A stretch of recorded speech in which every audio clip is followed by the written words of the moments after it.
Agar inson sog'ligini, bo'sh vaqtini Alloh taolo rozi bo'ladigan ishlarga sarflamasa, u odam haqiqiy aldangan odam.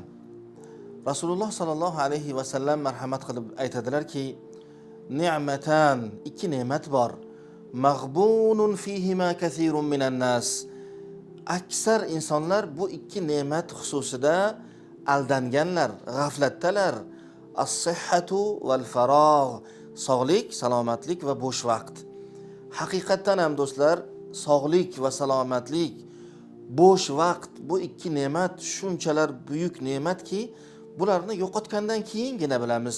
Sog'ligimiz joyidalik vaqtida qilishimiz kerak bo'lgan ishlarni, xususan ibodatlarni, jismoniy ibodatlarni, kuch, quvvat keraktirgan ibodatlarni qilmasligimiz bu sog'ligimizni qadriga yetmasligimiz bo'ladi.